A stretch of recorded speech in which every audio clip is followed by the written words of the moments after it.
good afternoon, everyone. And I would first like to thank Elets for having all of us here.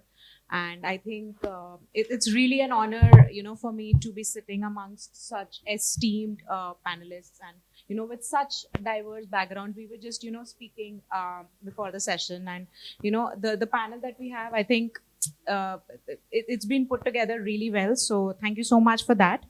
Our session today is talking about patient data and patient insights, and keeping the theme of the summit in mind, patient centricity. How is patient centricity directly linked to patient data and insights? How can patient, or I should say, how can patient data and insight lead to patient centricity, which should be I think the cornerstone of the healthcare delivery system.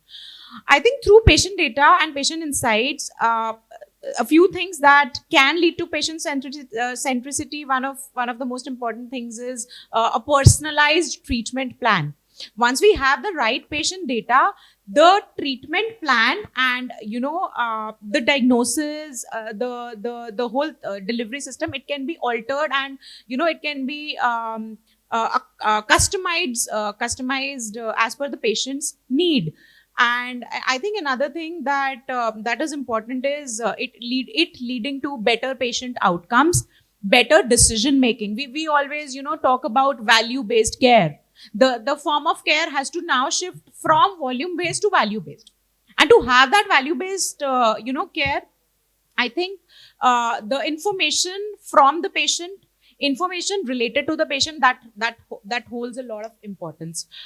We also talk about integrated care and coordinated care. So I think once we have the patient information, the patient data, the through various means like wearable devices, through patient health records, the EHRs, EMRs, patient history, which has been maybe it was taken by another doctor. All of this together helps the physician, to have a more coordinated approach.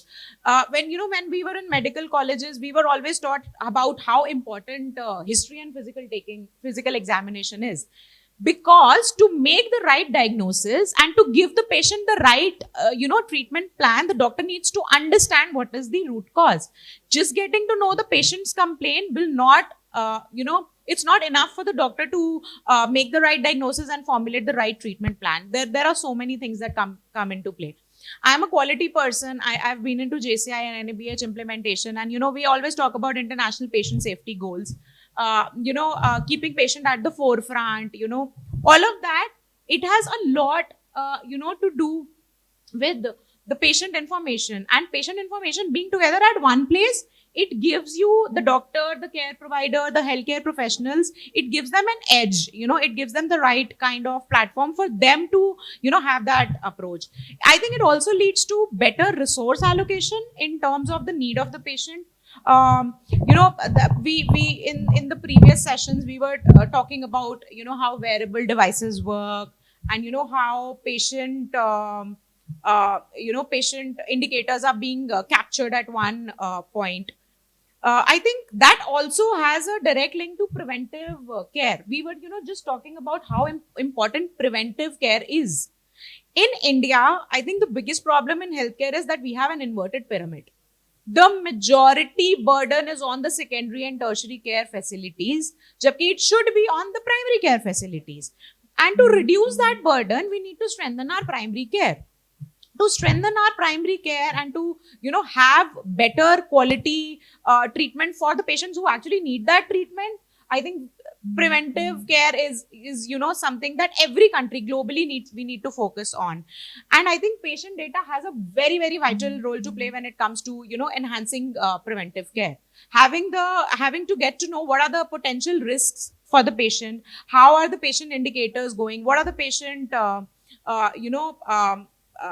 I would say the vitals, and how is the patient's health in itself going. I think that has a direct link to preventive care. So I think it has a crucial role to play, for us to, as healthcare workforce to strengthen our preventive care system.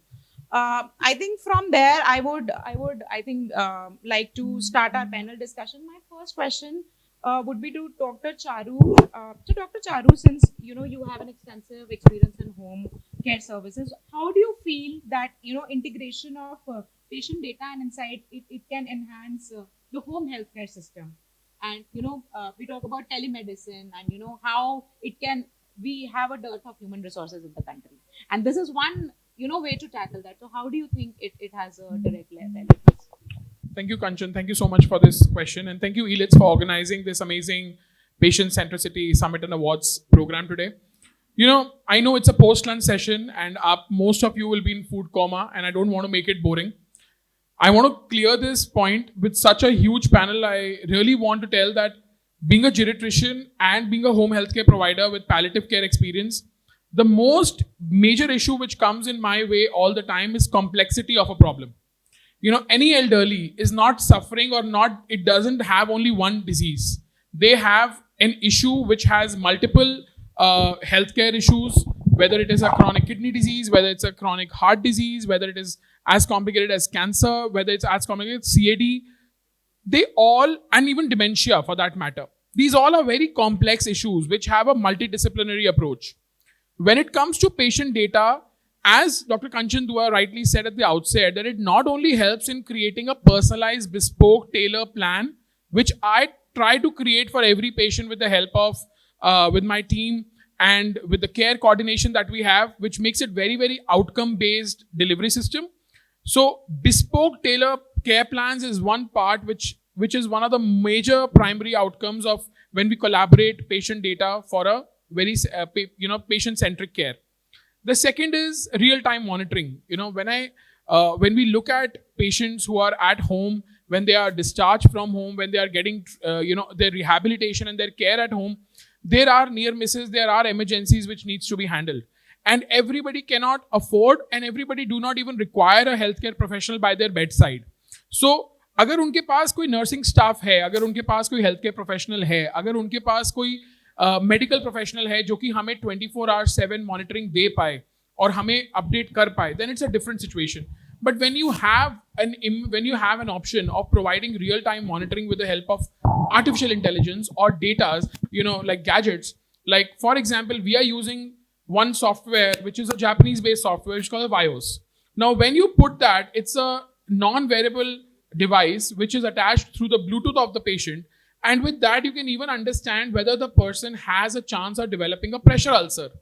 And because if the patient is bedridden, agar patient ko stroke hai, patient bedridden hai, and the patient is unable to move, there is nobody by their side, and the patient needs that movement to happen every 2 to 3 hours, then their even positioning can be told to us or can be given an alarm to our nursing officers or our junior doctors, our residents, through that monitor. Similarly, with other vital parameters like temperature, blood pressure and all that. Recently, we had an episode wherein with the help of this data, we could actually save a patient's life from a complication of a seizure. It was 2:00 in the night and we got to know that the patient's heart rate and the oxygen was not really matching. And the alarm kept on coming to the central remote team, which was late in the night. And it was told to me by my doctors that, sir, something is not right. Immediately, we called up the family and we saw that unfortunately, the patient didn't have a nursing officer. But with that device, with that data, we could save that life because the patient was running a GTCS, which is a general tonic-clonic seizure. Now, at that time, the patient was given the appropriate medication and we could save that. So that is one, that you provide real-time monitoring and you can actually prevent all the complications. The third and the most important is outcome-based delivery. When you actually involve people for an effective streamlined communication, if you have good data, as you said, health in India has become an inverted pyramid. Right now, health is looked at as hospitals, and hospitals have become ivory towers of illness. Rather, they should actually become ivory towers of preventive wellness. So, ye jo hamara hai, that comes with good data. You know that how is the patient's food management, how is the patient's nutrition, how is the patient's mental health, how is your family's psychology, how is your family's cooking the food, how prone are you guys to any form of a cancer that can be preventable, what is your vaccine history. ये सारी चीजें जब होती हैं, you actually look at community wellness. And with that, I think in COVID, we have seen how important has wellness become, how important has telehealth become. And similarly, if you use it in the most appropriate way, using the right parameters of security, again, I'm reiterating, patient centricity also comes with patient security, data security. Good secure data can only help you provide good outcomes. Thank you so much, Dr. Charu. And like you very rightly said, as a major part of history taking for the patient, looking at the comorbidities and associated illnesses, it is a very, very vital thing to capture. And when you're talking to the patient, there are multiple times when the patient is also not aware of what condition that the patient went through. Only a medical expert, a doctor, would know that how is a particular symptom or a particular report or a particular indicator related to patient's health or a particular disease or a pattern. Only a doctor gets to know that. But for the doctor also to get that information and to make the right decision, I think this is something that comes handy. I also feel that, wherever I speak, I always take the example of COVID, like you also rightly pointed out. I think COVID is a classic example to define healthcare across the globe. Every aspect of healthcare, the way COVID was, it was a very unfortunate situation. But, I also feel that as healthcare people, we should learn from how the situation was handled, because every aspect of the industry, every aspect of the sector came together to manage this situation. Even if it is preventive care, the vaccination, the way patients were handled, the bed allocation, the way the trends were analyzed to see. I remember when COVID started, I was working at one of the hospitals and I was a part of the quality department. We didn't know how to manage the patient when the patient was coming to the emergency department. Where do we put the patient? How do we put the patient in a COVID ward or in a non-COVID ward? Because the reports were taking 24 hours to come. So for us also, it was a lesson that we learned. Yes, and the data and that learning came in very handy. So I think thank you so much for that. My next question would be to Mr. Saurabh Gupta. So thank you, Kanchan. In fact, let me first thank ELETS for having me here. So I come from KIMS Hospital. I take care of Maharashtra. Before actually answering this question related to feedback, let's go to the theme of this event, which is patient centricity. Now, I've been hearing a lot of deliberations today regarding value-based care. Now, I was just thinking, what is value? For whom we are creating this value? And how do we know whether value is created or not? So, the value is for the patient, because patient is at the center of the healthcare ecosystem. Value is the perceived benefit which patient feels. It is not what hospital or other healthcare providers feel. If the patient feels there is a value in whatever treatment and other services he's getting, there is value, then you are successful. Now, how do you actually read the patient? That is through feedback. So feedback is an excellent mechanism through which you actually understand how the patient and the extended family, which is very important. It's not only about the patient, it is about the extended family. They feel about your care system and whether you really create value or not. Now, when it comes to patient feedback, that is actually the single most important thing, parameter. And I come from Fortis lineage. I am from the second generation of Fortis. I commissioned Fortis Noida long time back in 2004, 2005. So I still remember there were two things which were discussed. The first and foremost was the patient feedback for the last day. That was the start of the day for all the HODs. And I still give that weightage because that is the single most important thing that will tell you how you perform. Of course, the second thing was the revenue. But the single most important, the first thing which was discussed was the patient feedback and what is the trend. Now, I was just scribbling some of the things because, I should not forget. This feedback thing is actually very interesting. There are 6-7 things which you should know, and I'll come one by one. So, what are you collecting as feedback? How do you collect it? I'll talk more about it. Who collects it? When do you collect it? And what do you do with this data? Now, what do you collect? So, there are clinical and non-clinical dashboards available. There are standard KPIs which you should collect. And I'll give you some examples. In fact, our patients have told us that why don't you collect this particular thing? Like, I remember in one of my previous organizations, patients exactly told me that you actually collect temperature from the vein marrow, but what about plate? Is the temperature same? He actually had a point. The temperature was different. The food was actually cold at the plate, and the vein marrow was giving the right temperature. So some of these things we have started incorporating. Same thing with clinical data. There are standard parameters, evidence based. Now, how do you collect it? There are so many digital formats available. We should try to minimize the bias in human intervention, because it has been observed that when you actually get people to collect it, there is some bias, and depending on the department they belong to, there will be some bias and they will might not reflect the true picture. We have introduced a ticketing system, HRX Central, so that patient can directly log in the complaint, and there is an escalation matrix. So if it doesn't get resolved in the TED time, it escalates to the next available or HOD. And the final escalation is to the CEO of the unit. And even if that does not gets resolved, it goes to the group CEO. So that is the level of matrix we have done. Now, who collects it? As I have already spoken, it is very important that you remove any biasness. There are studies which have shown that when the patient is in the hospital and nursing or somebody who is involved in the care collects the data, they will not speak anything against them, even if they are not satisfied. But that will be a dissatisfied patient. So there are many external agencies, and it's now a standard thing to collect data within the hospital when patient is there, and also after the discharge, so that any bias can be removed and patient and their attendants can actually tell the exact story, so you can improve upon.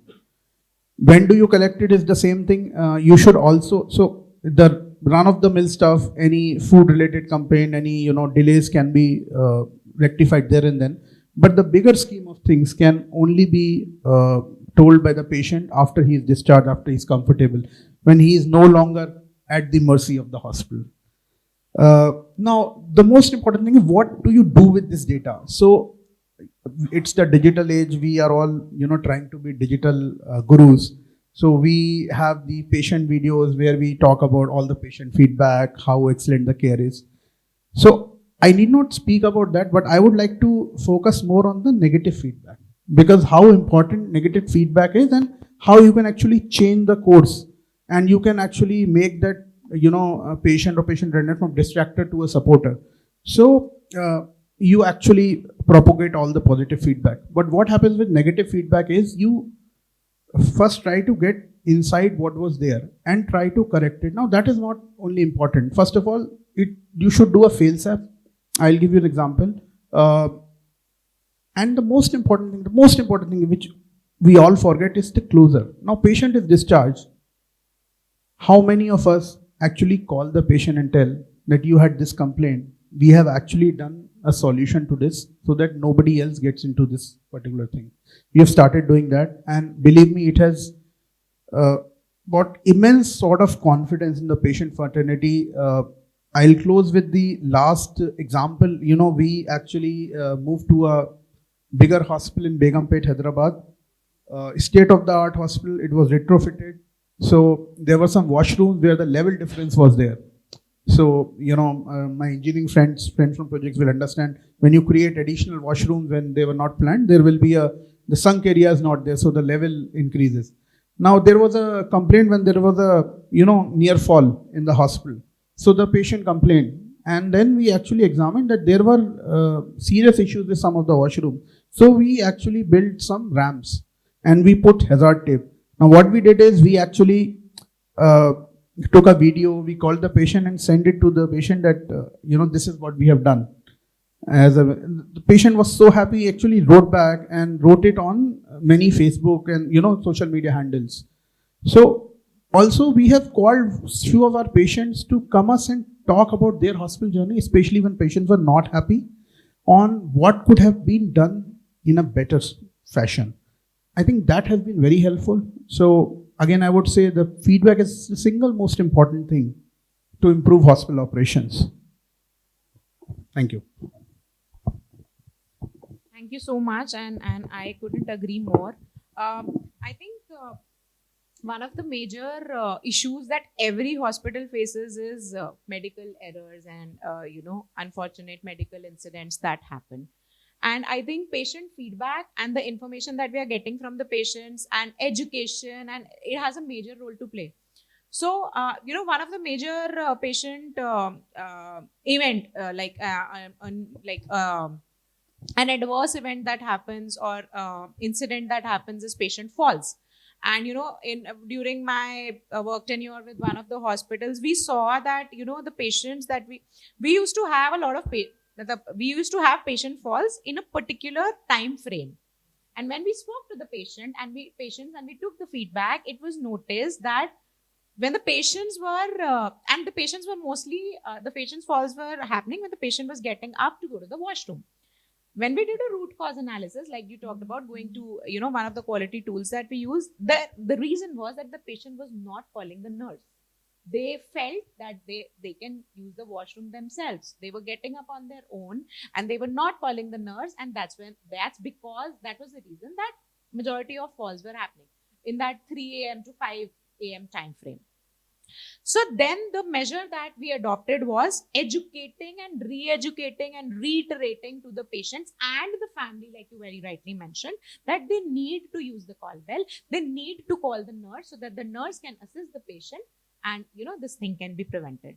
Talking about clinical care and clinical indicators, I think they're also very handy because they give us at the end of the day, the whole objective is to have a quality healthcare delivery for the patients. So I think clinical indicators specifically, it's like a direct link. And moving to that, sir, Dr. Gaurav Bansal, I would like to understand your perspective from the clinician's angle, that how do you think that this patient generated data, especially through through wearable devices and mobile, how can it be utilized to enhance personalized healthcare?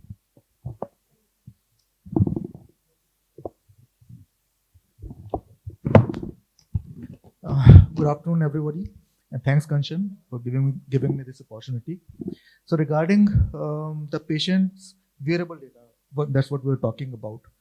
So, as a clinician, what I've seen is these wearable devices have just come up over last 5-6 years, mostly, right?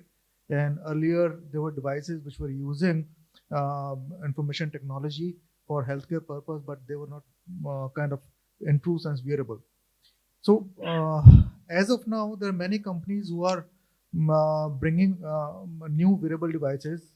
The latest one which I've heard is a wearable ring device, right? So you just put it on your finger and it would start sensing your as acting as an oximeter and not pulse rates and all everything. And the footprint is minimal, right? So it is comfortable for the patient. It's as good as wearing a normal ring, but it's a smart ring, and patient's data is getting transmitted to the centers where they are processing the data, and patient is also getting the feedback on their data.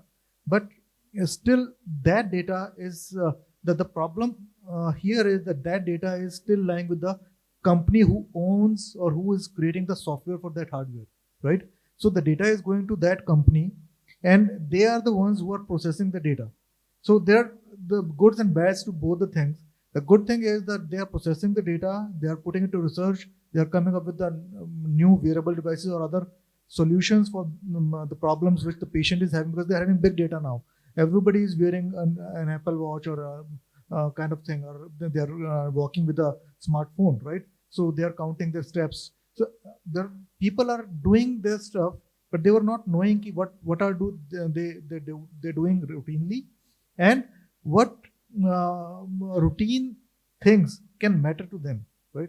So with this wearable data, wearable things, wearable health things, the things have changed. Now they get to know.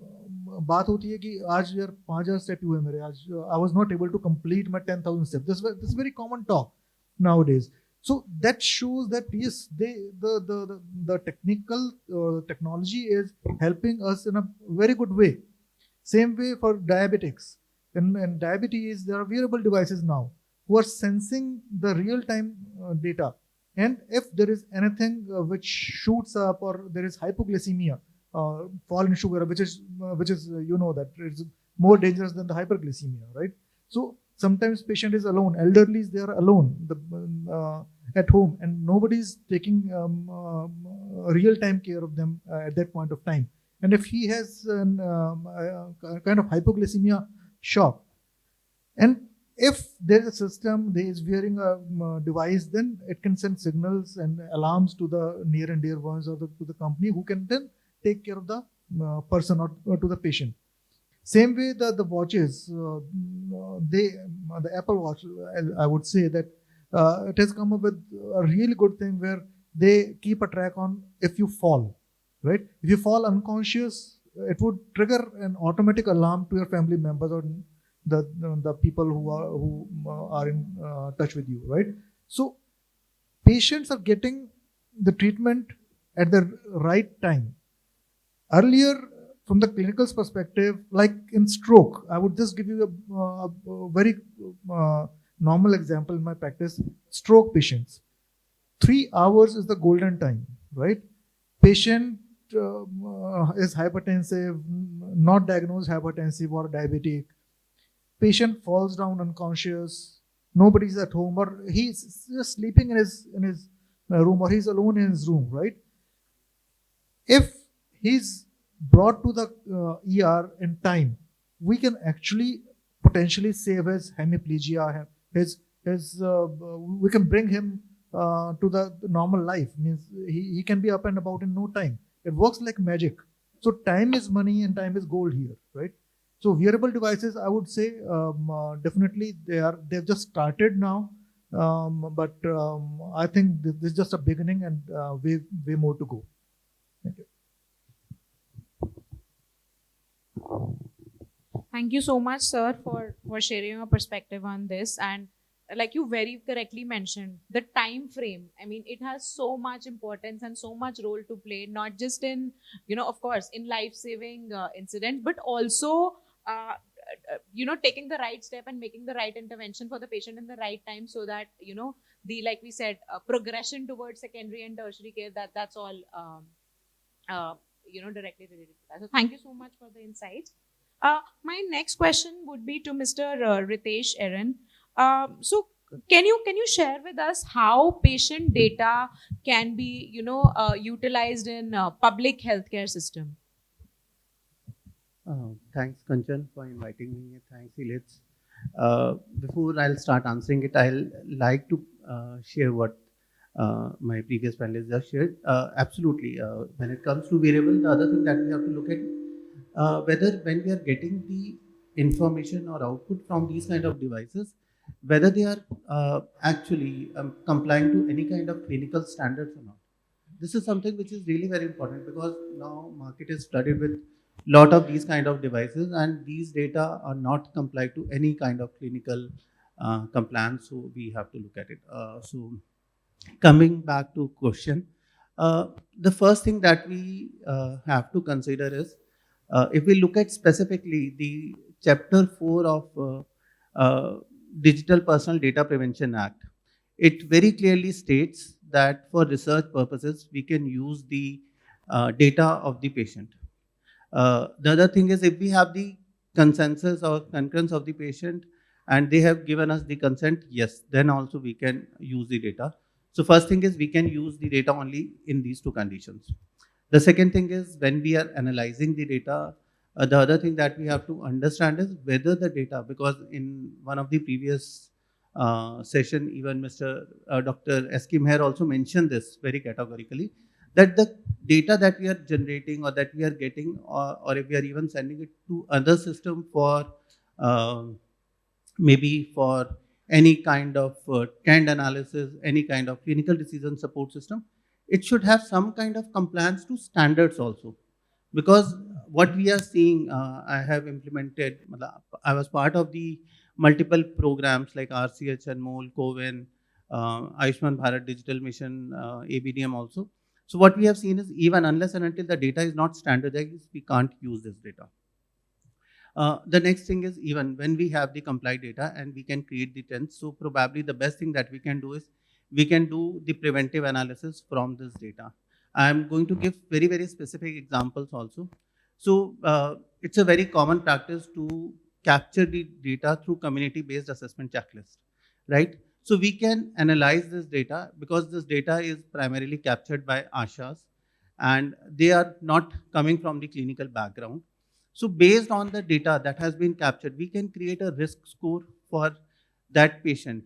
The other thing is, if I'm just correlating another two programs of Ministry of Health, if we are talking about reproductive and child health portal or NCD program.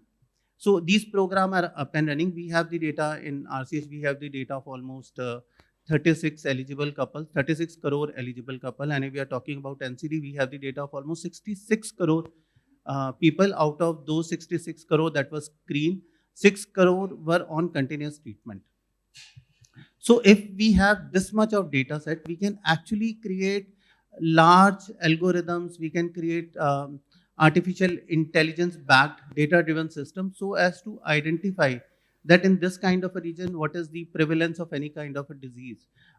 Based on this, we can actually create specific therapeutic models also, that this kind of area should have this kind of specific medication, this kind of specific food behavior, this kind of lifestyle change is what they really needed.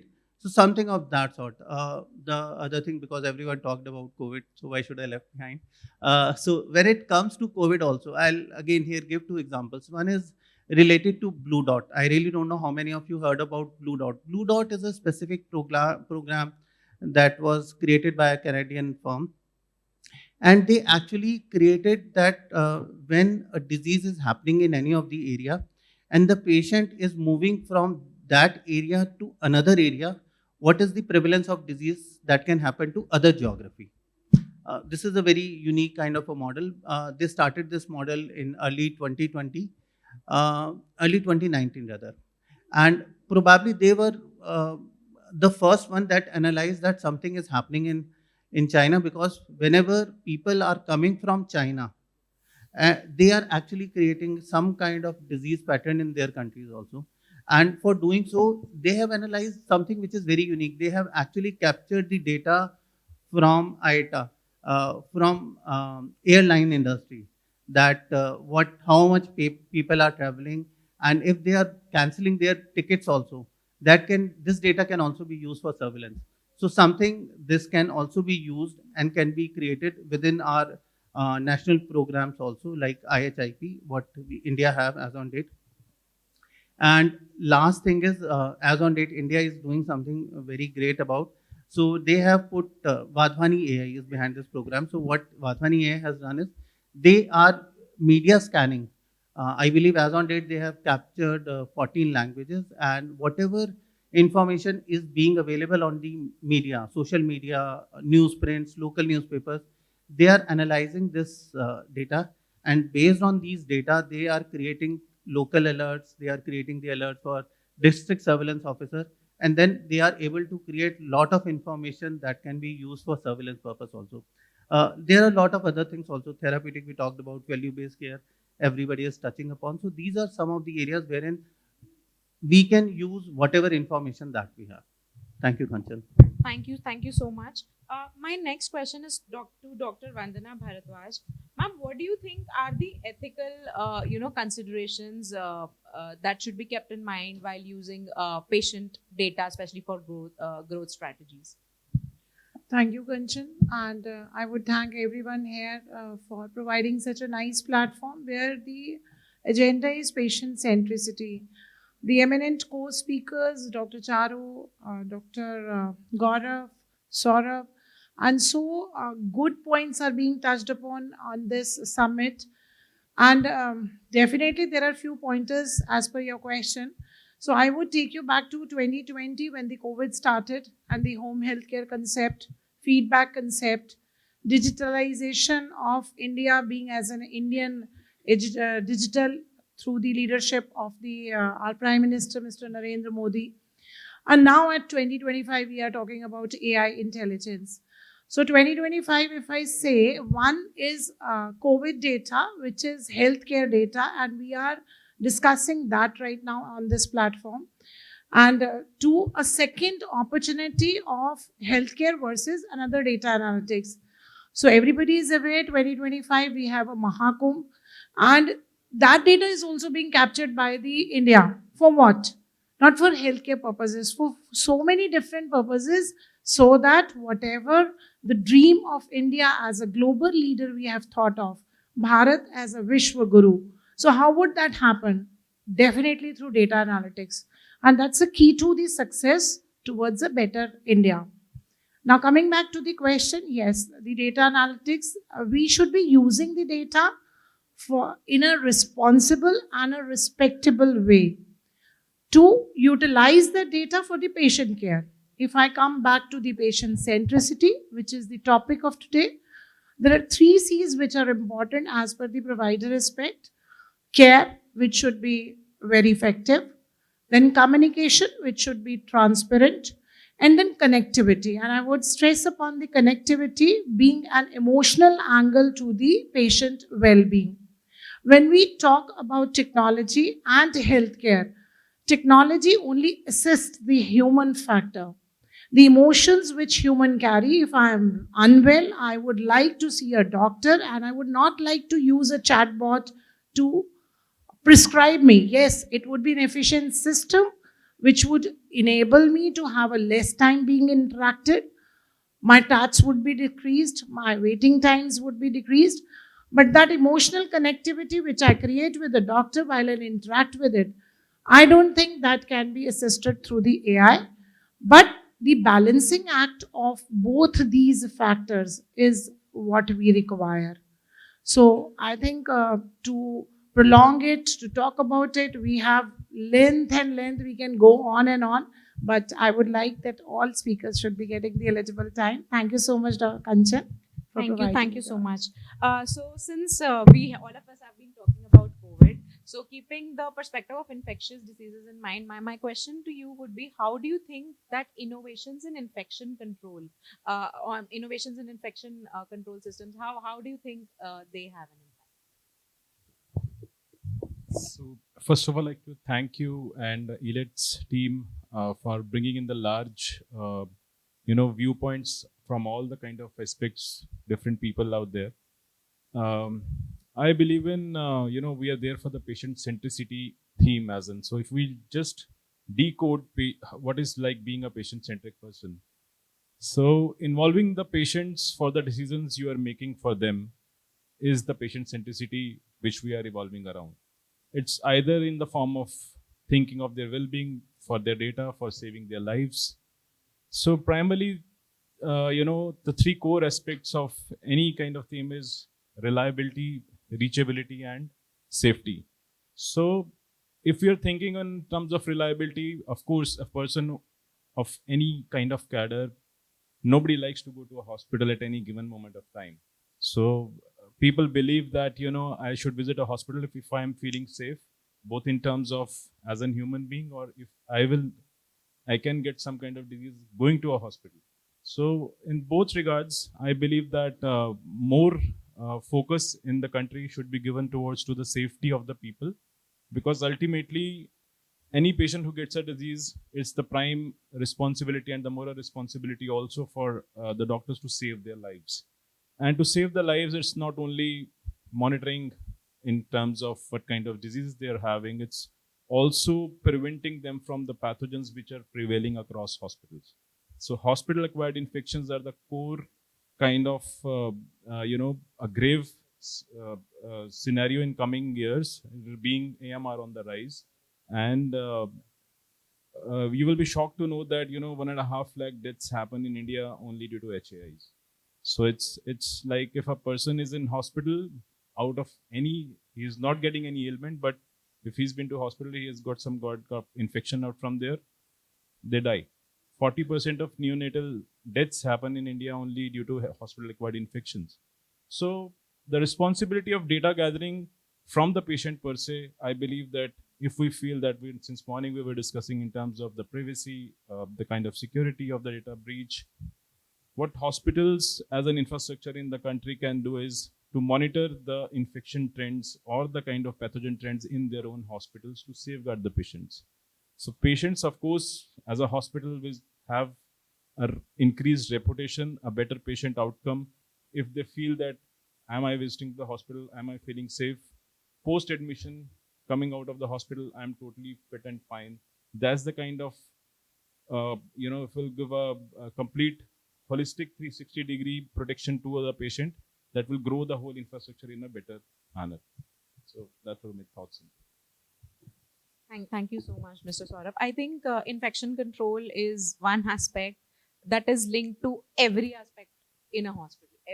Being it like clinical care, the administrative part. I think we saw that during COVID, right?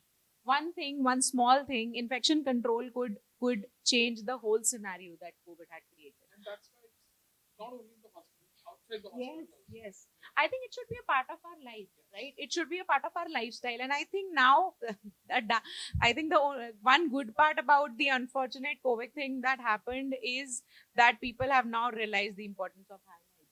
They know that, okay, you have to use sanitizer. Earlier, it was a myth. People had it in their mind that if you're asking them to sanitize hands, that, somehow indirectly, means that, yes, which is not the case. And people have now learned how important hand hygiene is, and it can, it's like a game changer, I think, in the hospital and outside the hospital. So thank you so much. My next question is to Ms. Lopa Ghosh.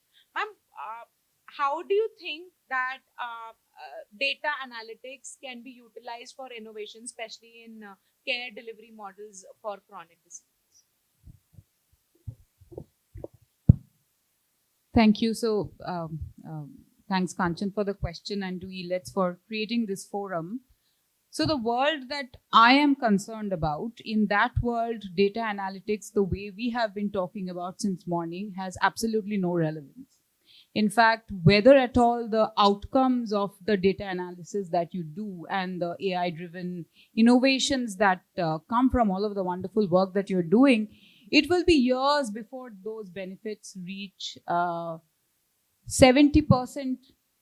of that population, which actually also accounts for 70% of the disease burden of non-communicable diseases. And therefore, I'm talking about the last mile.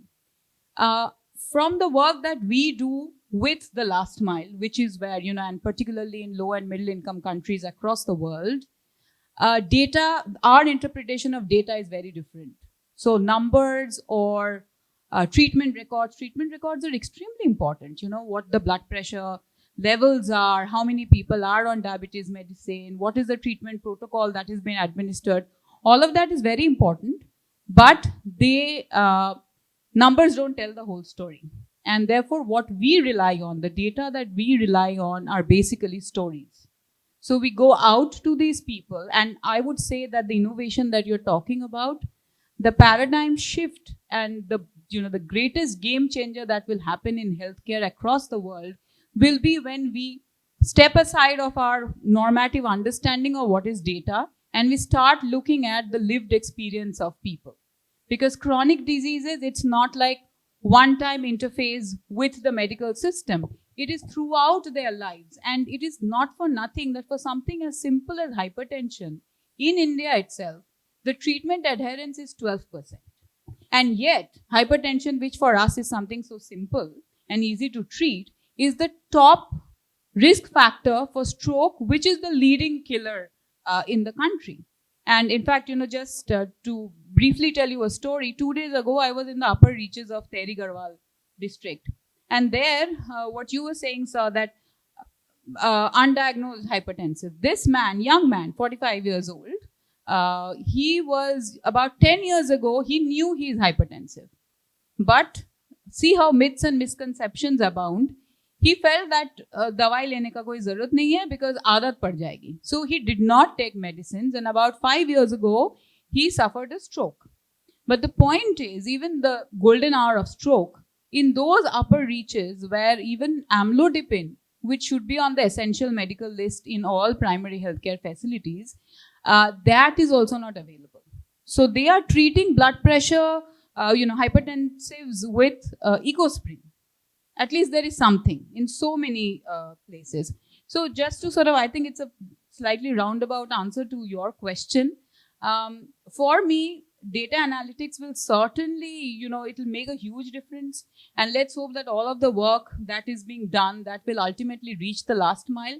But globally, there is a paradigm shift. It is not just for the last mile, but for cancer treatment, for all kinds of very complex NCD treatment everywhere in the world.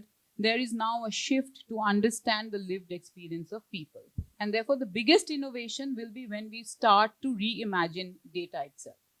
Thank you. Couldn't agree more. Thank you so much. My next question is to Dr. Sanchita. Ma'am, since we are talking about non-communicable diseases, could you enlighten us with how lifestyle changes and nutritional literacy, it has an impact on the disease, on reducing the disease burden, and how does it impact non-communicable disease? Good afternoon, everybody, and it's a pleasure to be on this esteemed panel today. Thank you for inviting me here. I practice as a holistic health physician, though I am a student of modern medicine, because over the years I realized that a holistic approach to health has become very important with the rise in non-communicable diseases. In fact, there was a study by the Public Foundation of Health in India, which showed that about 54 million people come under the poverty line just because of their treatment and hospitalizations, and 38 million people come below the poverty line just because from buying medicines and continuing their treatment. So, and the sad thing is, despite that, they are not leading a good quality of life. Their health, they are dependent on medications. Their health is not really improving, and they are in that vicious cycle of more and more medicines. So that's why the need for a holistic approach today. I mean, if you ask anybody who has been a diabetic patient or a hypertensive patient and has been on the medicine for years, are they still cured of the disease? No, they just have to continue the medicines, because our modern medicine aspect is more about suppressing the symptoms usually. And this goes on. Every day you take the medicine, you suppress the symptom for that day. So that's why, and these diseases are called lifestyle medicine, for lifestyle diseases for a reason. They depend on our lifestyle. The root cause is our lifestyle. So unless we look at the root cause, and unless we are willing to change that, to alter that root cause, we are never going to be cured. So as a holistic health physician, my aim is to educate people and put them on the path to make lifestyle changes, which are simple, not easy, because we have lived in a certain way. It's not easy to make the changes, but these are simple changes. And by hand-holding people for a few months, they are able to make the changes successfully, and we are able to successfully taper them off, many of them off medications, or bring down the medications. And we have seen there are areas in the world which are known as blue zones, where people live the longest. They are very healthy till the day they die. They're physically active till the day they die. Why are they able to do that? It's because their lifestyle is such. They are on a diet which is anti-inflammatory, which is more of plant foods like whole grains, nuts and seeds, legumes, fruits and vegetables in large quantities, which prevents these diseases, or even has the power today to cure, as evidence-based nutrition is showing. They are physically active throughout the day. They manage their stress better because they are very socially connected to each other, and they hardly smoke. They don't drink too much alcohol, and they are living as a community, as a happy community. So there are so many lifestyle factors which can not only prevent diseases, which we thought was the effect of a lifestyle, but today we know that they can actually cure disease. So we are on a path, and I'm a part of PAN India, which is Physicians Association for Nutrition, where we are trying to educate the doctors on applying lifestyle medicine for their patients, so that their medicines can be tapered off, or at least they can be managed better with the lifestyle changes, right? And if we look at the root causes of all lifestyle diseases or the underlying mechanisms, just the 4 simple mechanisms. The first is all chronic diseases have chronic inflammation. The second is there's a lot of oxidative stress. The third is there's lipotoxicity, which means there's increased fat accumulation in the body or in the cells of the pancreas, liver, heart, whatever. And the fourth is their gut health. If we just take care of all these 4 factors, which is possible just through nutrition, we can actually avoid these diseases, get these diseases into remission, or in many cases, cure them totally. So lifestyle does play a very, very important in controlling and managing diseases. Thank you. Absolutely, ma'am. My next question is to Dr. Shivanand. Could you please share with us some government initiatives that have been taken for interoperability? Yeah, thank you, Dr. Kanchan. I think I'm the last panelist. I think lots of panelists, and I can say the India's all very intellectual people are sitting at the platform. So my experience, I don't say anything from. I think everybody's talked about the RCH portal, NCD portal, COVID. I've done everything. I came to conclusion that I tell you one example how this this data can be used and how effectively government is using. So when I joined the service in 1998 and no mobile phone, nothing was there. 1 gram, one village, one phone will be there. And we used to track all the pregnant women, that to high risk pregnant women.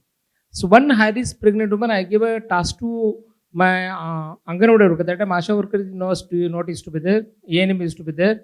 5,000 population, total per month delivery will be 10 deliveries per month. Out of 10 deliveries, 1 or 2 will be high risk. I used to tell that ANM every weekly meeting, you should write these names in front of your bedroom so that when you get up, you should see that mother's name. So that you can follow it up. In a year, if she prevent one maternal, that is more than enough. That is what the data utilization. So that time. So then I told her, then one day suddenly she came and told me that time no trunk call she came to PSC. Sir, that mother is not there since a week. She was almost, ETD was almost 1 or 2 days. She was not there, absconding. Then we started searching that mother, went to their house. They are not opening up where she has gone. Then we searched, she went to temple. Then she was the previous delivery was a high risk delivery. She was a PIH. Now this time also definitely we assume that she will end up in a eclampsia. Then they took her to a temple. They thought they want to deliver there only, so they should not get in fits this time. Then we all together went to temple and ambulance, convinced so much and got her back to the hospital, delivered without any complications. So that's what the government is. So then we started learning this. Then COVID has taught us much. Then RCS data. So now almost all EBDM. Sir has almost everything. Doctor, I think Ritesh has told everything. So we got ABDM. That ABDM 3 parts are there. One is the ABA, Ayushman Bharat Health Account. Number 2 is the Health Professional Registry. Number 3 is Health Facility Registry. So ABA is give you everything. That is the one data. So that the government is really utilizing. In my district Vijayapur, almost more than 10 lakhs ABA card has been done already. But thing is that everybody we talk same thing only, but that data we are not utilizing properly.